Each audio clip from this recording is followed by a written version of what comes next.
limitaciones. ¿Por qué? Porque debo de obedecerlo, debo de adorarlo, debo de servirle. Bueno, en fin, muchas cosas que tenemos que hacer. Así que vamos a leer en Juan capítulo 10, Juan capítulo 10, versículo 11 dice la palabra de Dios, tal como ha sido inspirada por el Espíritu Santo, enseñada y predicada por nuestro Cristo de la gloria celestial, dice de la siguiente manera, dice así: yo soy el buen pastor su vida da por las ovejas.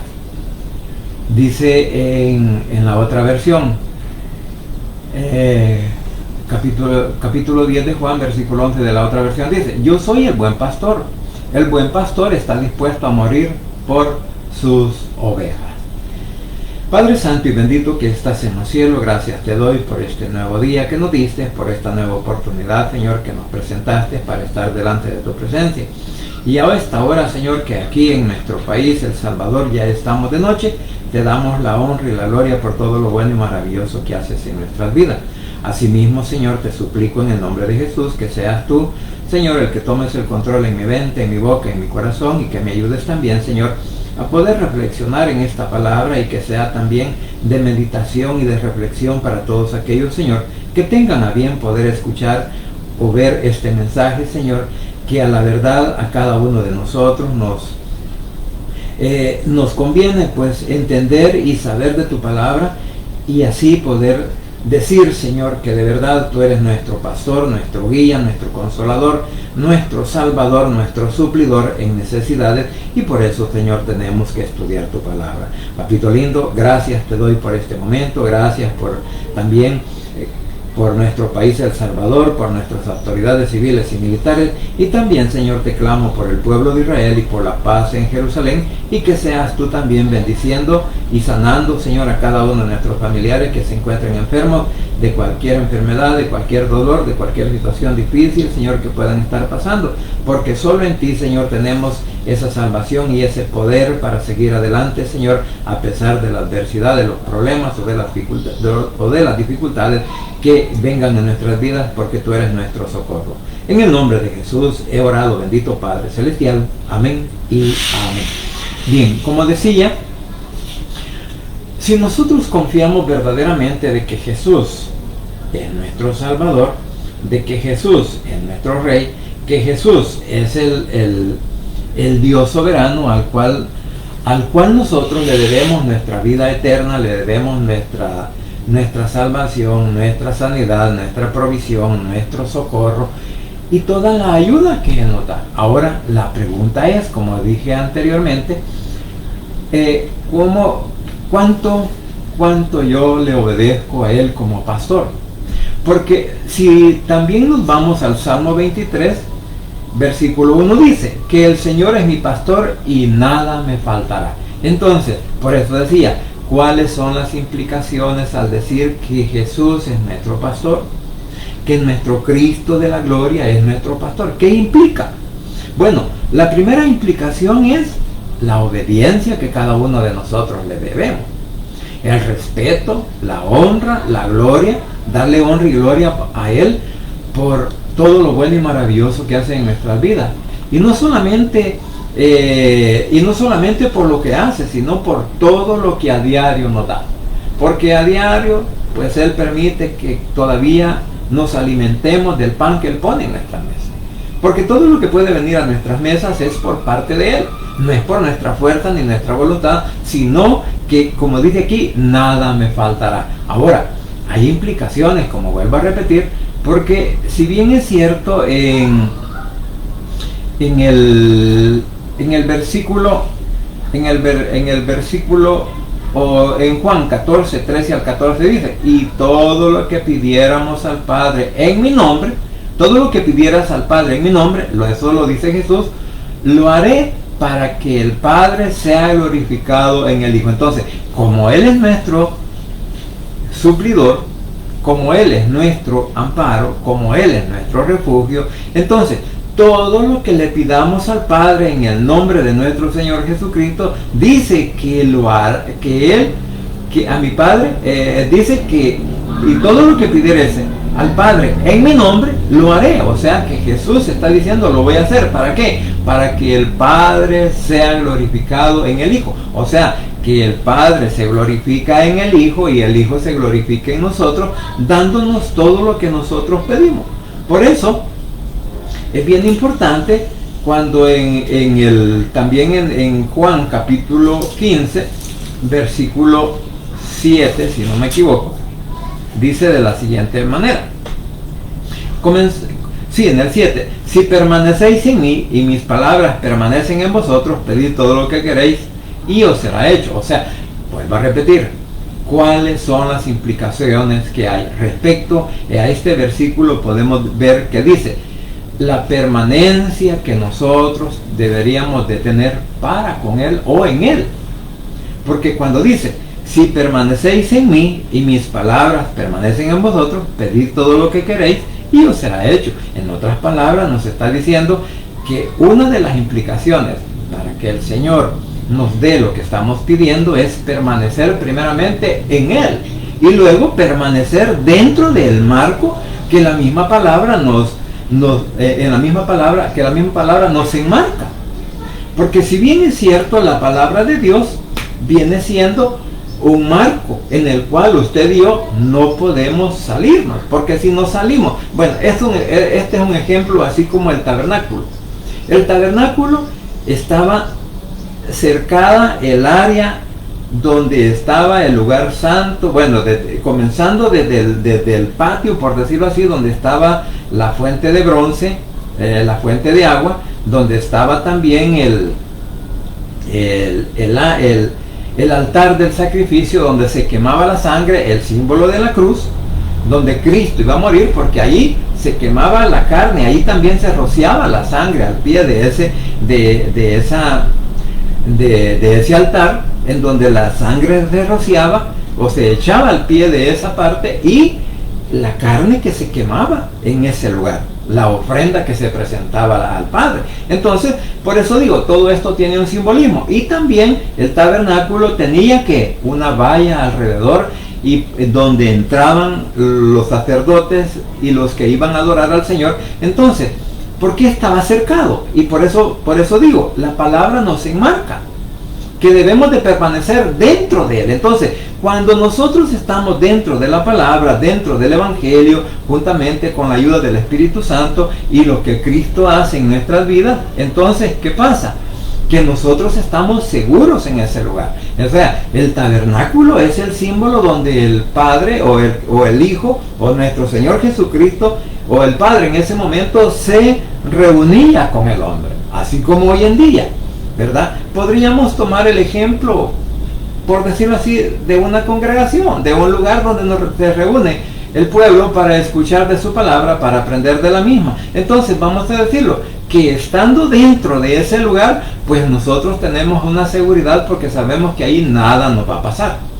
Pero si nosotros estamos fuera, digamos, del marco de la palabra de Dios, entonces somos presa fácil incluso para el enemigo. Es por esa razón que cuando dice que Él es nuestro Salvador, y lo que está diciendo en Juan 14:13, dice, va, y todo lo que pidieres al Padre en mi nombre lo haré, para que el Padre se glorifique en el Hijo. Y en el 15:7 dice, si permanecéis en mí y mis palabras permanecen en vosotros, pedid todo lo que queréis y os será hecho. O sea, que debe de haber una permanencia. Tiene, por decirlo así, esta permanencia es voluntaria, porque nadie de nosotros está obligado a estar dentro del marco de la Biblia, o sea, de la ley de Dios. Pero si nosotros queremos ser bendecidos, si nosotros queremos estar dentro de la gracia de nuestro Padre Celestial, para que Él nos bendiga, para que Él nos guarde, para que Él nos proteja, para que Él sea nuestro socorro, entonces tenemos por obligación, como hijos de Dios, es obligación nuestra, o es un deber, permanecer dentro de lo que la Escritura nos dice. No podemos estar fuera de la Escritura, tenemos que estar dentro de la Escritura. Y por eso decía que esto es algo como una reflexión para todos y cada uno de nosotros, porque si decimos que Jesús es mi pastor, que Jesús es mi consolador, que Jesús es mi salvador y que Jesús es mi libertador, entonces, ¿qué implica? Que yo tengo que estar completamente bajo sus pies, bajo su su dirección y bajo su cuidado. Entonces, pero para ello yo voluntariamente tengo que buscar lo que el Señor me manda a través de su palabra. Ahora, por eso leíamos el Juan capítulo 10 y 11, donde dice que Él es el buen pastor y que Él hasta su vida da por nosotros. ¿Quién en el mundo se atrevió a morir por nosotros? Pues solamente Jesús. Ningún hombre sobre la faz de la tierra, ninguna persona, ningún líder, ningún predicador se atrevería en estos momentos a querer morir por un hombre en la tierra, ni aún por un padre o por una familia. No se atreve a morir por nadie. Pero Jesús, o nuestro Señor, o nuestro Cristo de la gloria celestial, Él sí se atrevió a morir por nosotros. Y por eso es que nosotros debemos de estar agradecidos con Él y permanecer dentro de su voluntad, dentro de su palabra, dentro de su mandamiento. ¿Para qué? Para que seamos beneficiados. Porque mire, hermano, usted y yo queremos ser beneficiados del Señor. Usted y yo queremos que Él todos los días nos pueda bendecir, que todos los días nos pueda guardar, nos pueda dar la salud, que nos quite dolores, que nos quite enfermedades, que nos quite cualquier situación de aflicción que estemos pasando. Entonces, por eso digo, esta es una reflexión para que cada uno de nosotros atesoremos lo que es ser hijo de Dios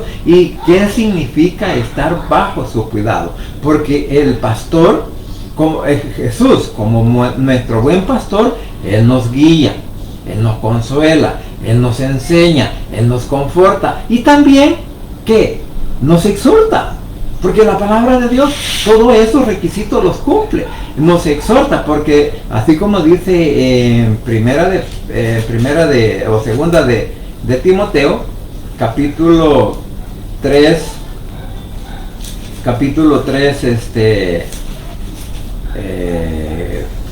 segunda de Timoteo, capítulo 3, versículo 15 y 16, si no me equivoco. Sí, bueno, del 16 y 17. Toda la escritura es inspirada por Dios y útil para enseñar, para redarguir, para corregir,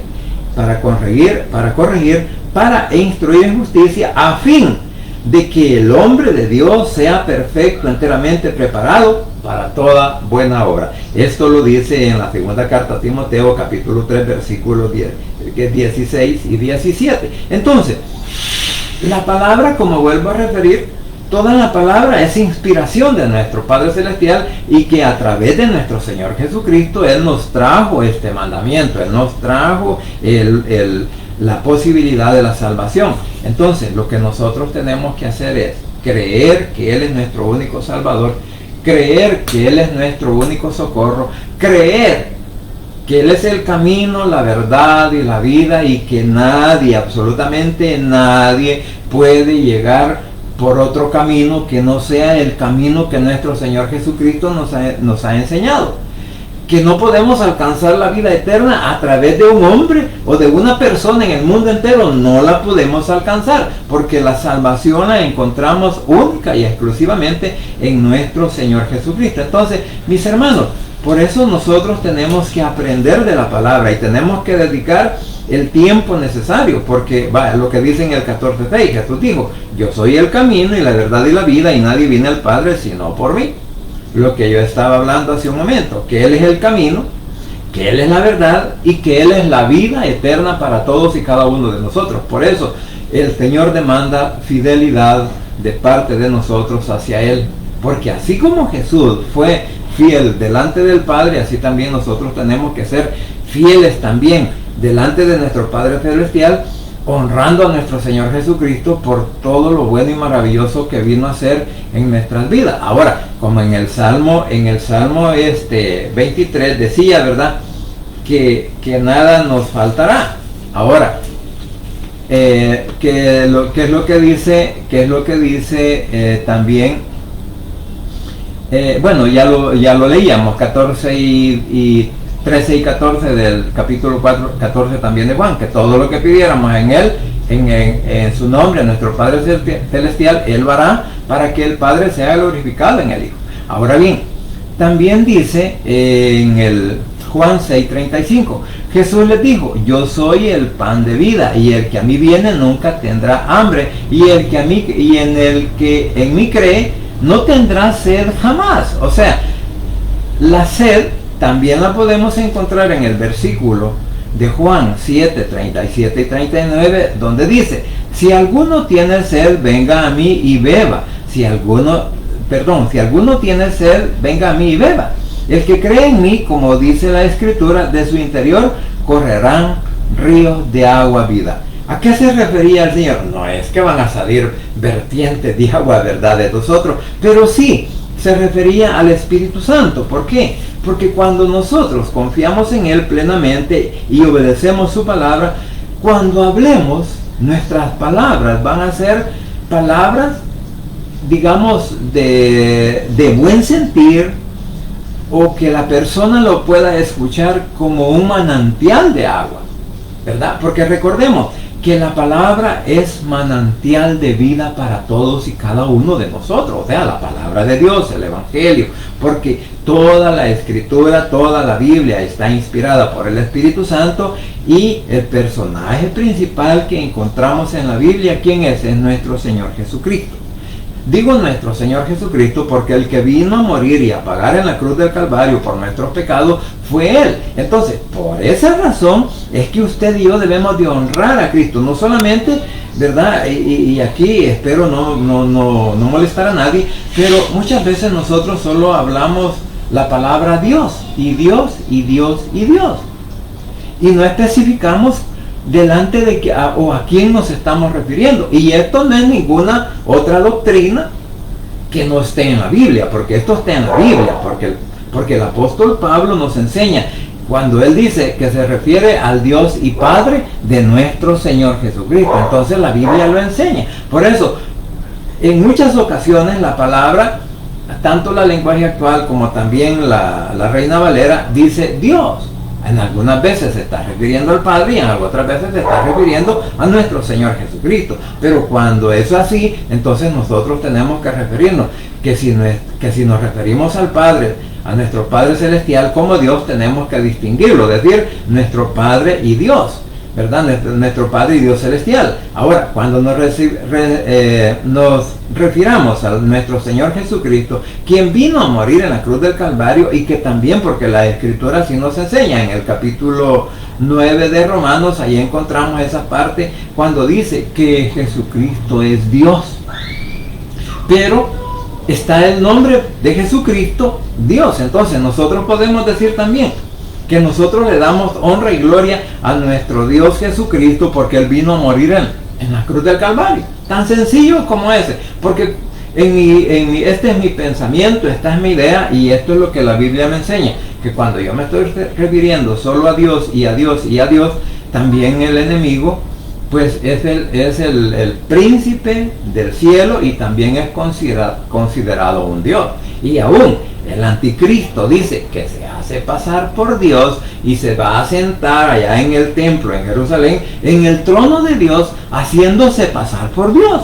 Solo que ese Dios está escrito con D minúscula y no con la D mayúscula, refiriéndose a nuestro Padre Celestial. Entonces ahí está la diferencia. Por eso es que yo siempre muchas veces le aconsejo, o le he aconsejado a algunos hermanos, a algunos predicadores, y le digo yo, mire, tengamos ese cuidado de referirnos, que cuando hablamos, porque en realidad muchas veces solo mencionamos la palabra Dios, Dios y Dios, pero no estamos diciendo si se habla del Dios Padre o se habla del Dios Hijo. Y cualquier religioso que me escuche, de aquellos que no creen que Jesús es el Hijo de Dios, puede decir, ¿verdad? Entonces quiere decir que vos tenés tres dioses, me van a decir a mí.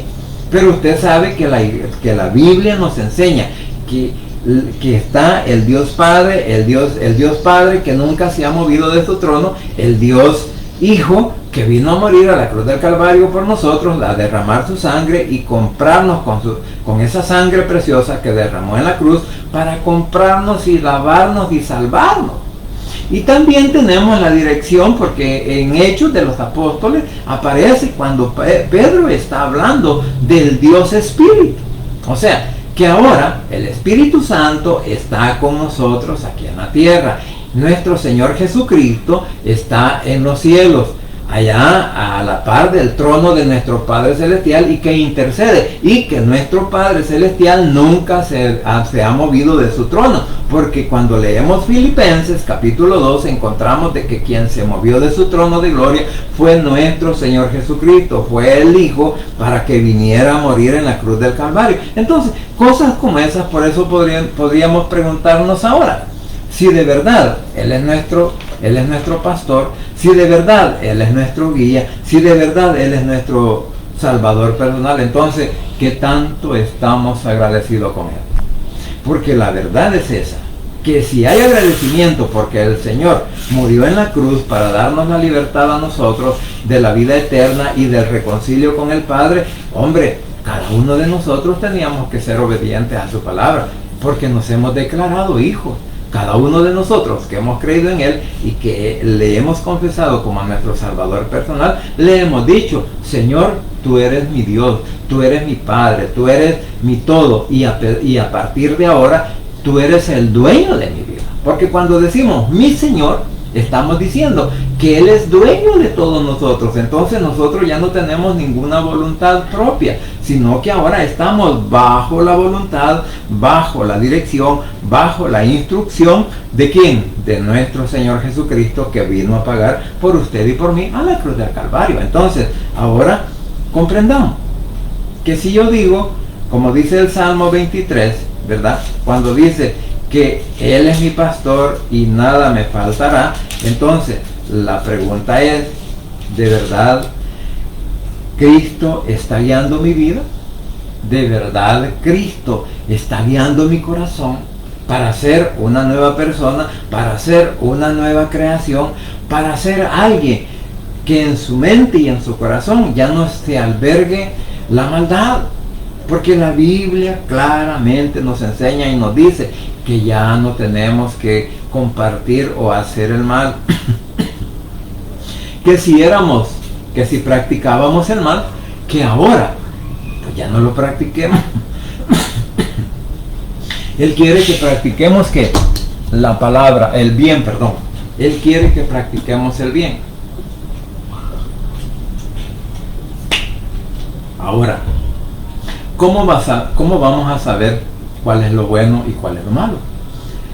Pues lo aprendemos, aunque nuestra conciencia nos enseña cuáles son las cosas malas que no debemos de hacer, pero la Escritura nos guía a través del Espíritu Santo, a través de la palabra. El Señor nos guía cuáles son las cosas que no debemos de hacer. Y algo bien sencillo, y quizás lo vamos a leer, lo que dice en Primera de Corintios, posiblemente ya estos versículos ya rayan, ¿verdad?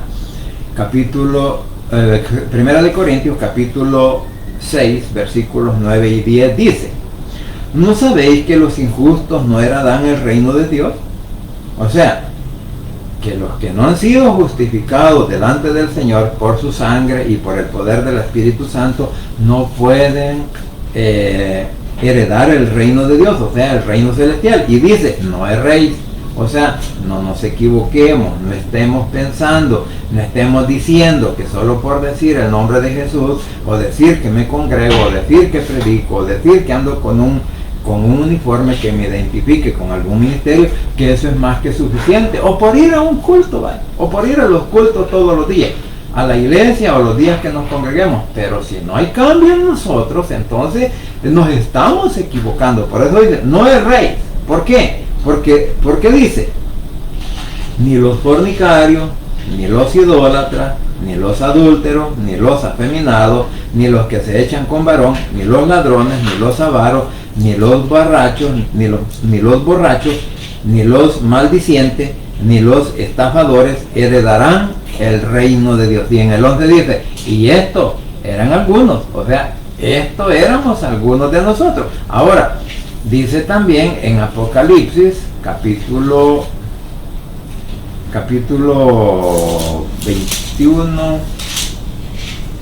21:8 dice: pero los cobardes e incrédulos los abominables, los homicidas, los fornicarios y los hechiceros, los idólatras y todos los mentirosos tendrán su parte en el lago que arde con fuego y azufre, que es la muerte segunda. Entonces, si Jesús es mi pastor, si Jesús es mi guía, si Jesús es mi consolador, si Jesús es mi salvador, si Jesús es mi protector, entonces yo tengo que vivir de acuerdo a lo que la palabra, a lo que el Evangelio me enseña, a lo que su mensaje que Él trajo para nosotros, nos sometamos.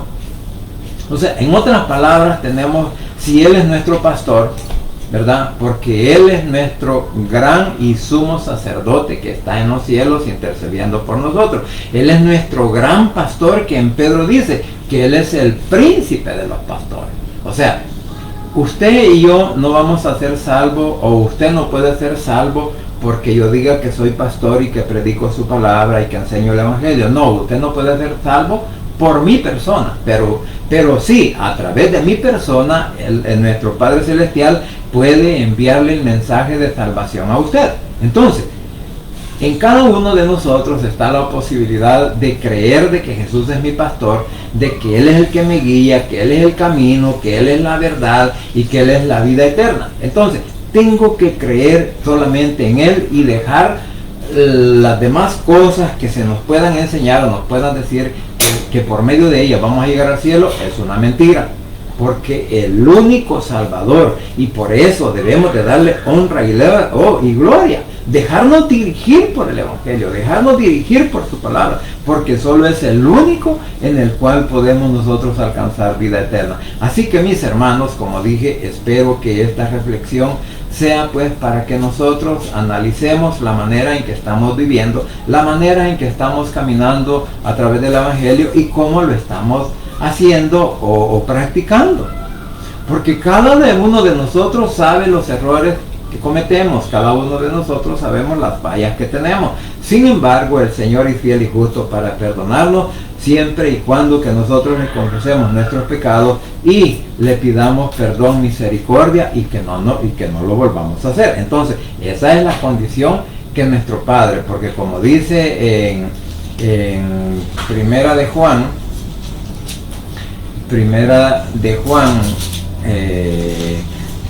capítulo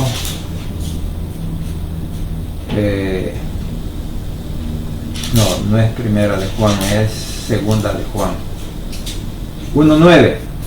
Primera de Juan 1:9 dice que si confesamos nuestros pecados, Él es fiel y justo para perdonar nuestros pecados y limpiarnos de toda maldad. Entonces, mis hermanos, démonos cuenta que solo a través de nuestro Señor Jesucristo podemos alcanzar el perdón, la misericordia, la salvación, porque Él es el camino, la verdad y la vida. Por lo tanto, debemos, si Él es nuestro guía, si Él es nuestro pastor, si Él es el que nos consuela, nos exhorta y es el que nos está dando la oportunidad de la vida eterna, entonces quiere decir, mi hermano, que usted y yo debemos de obedecerlo en toda circunstancia, en donde quiera que andamos y en toda situación. Él sigue siendo mi Dios y por lo tanto yo no tengo que separarme por nada y por nadie, o sea, por nada ni por nadie, o por los problemas, o por las enfermedades, o por las situaciones, porque Él sigue siendo mi Rey y espero que también siga siendo el suyo, que a pesar de la adversidad sabemos que solo en Cristo Jesús hay poder y hay salvación y que Él pronto estará por venir. Amén. Vamos a orar.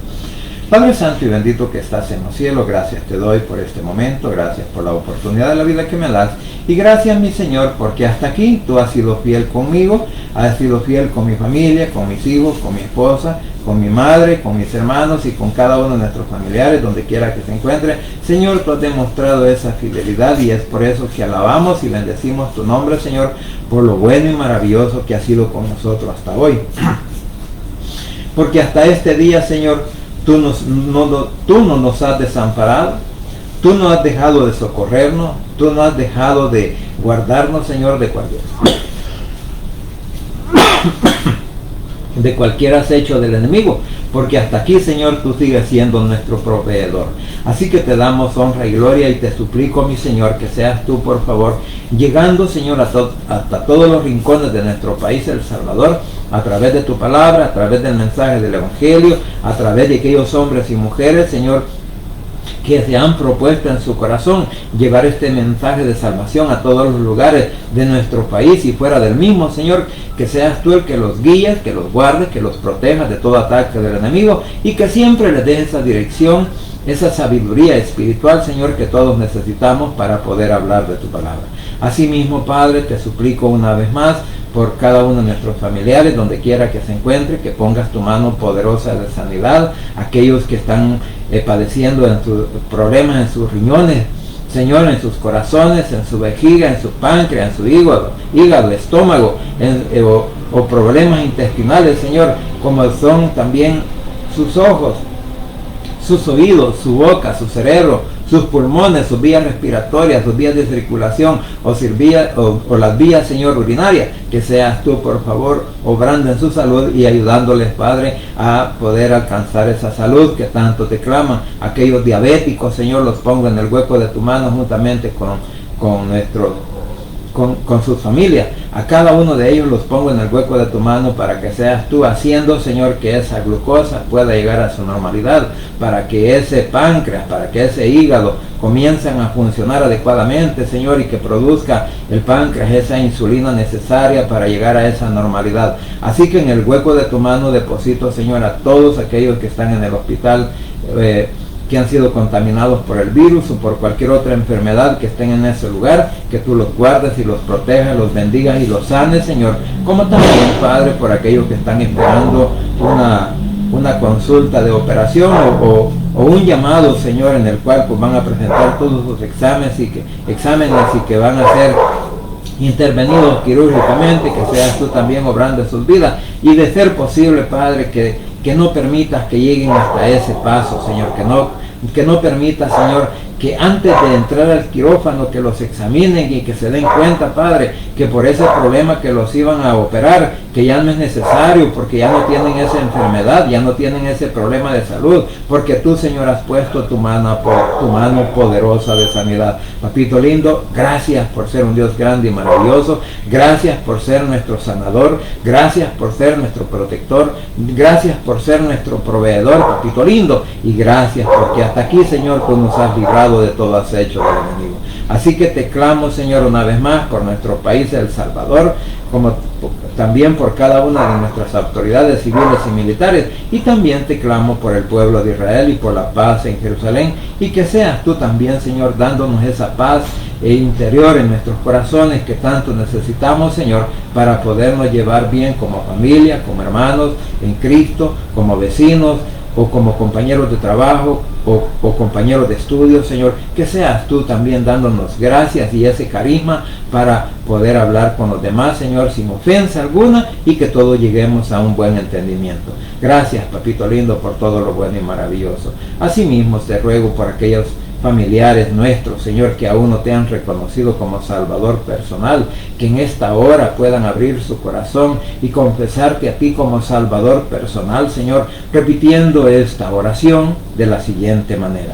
Señor Jesús, en esta hora vengo delante de tu presencia, abro mi corazón y confieso con mi boca que tú eres mi único y suficiente Salvador personal. Creo que eres Dios, que moriste en la cruz y que resucitaste al tercer día. Padre, me arrepiento, soy pecador. Gracias te doy por enviar a tu Hijo a morir en mi lugar. Gracias, Cristo, por salvar mi alma hoy. Que el Espíritu Santo selle mi corazón y me dé esa seguridad de que al morir voy a estar en tu presencia. Porque tú, mi Señor, escribirás mi nombre en el libro de la vida. En el nombre de Jesús he orado, bendito Padre Celestial. Amén y amén. Bien, familia, gracias por permitirme llegar hasta sus hogares. Gracias por la oportunidad de vida que nos da nuestro Señor Jesucristo. Y gracias porque hasta aquí Él ha sido fiel con cada uno de nosotros. Así que no se le olvide que solamente en Cristo Jesús hay poder y hay salvación, y que el Rey pronto habrá de venir. Bendiciones y que pasen muy buena noche.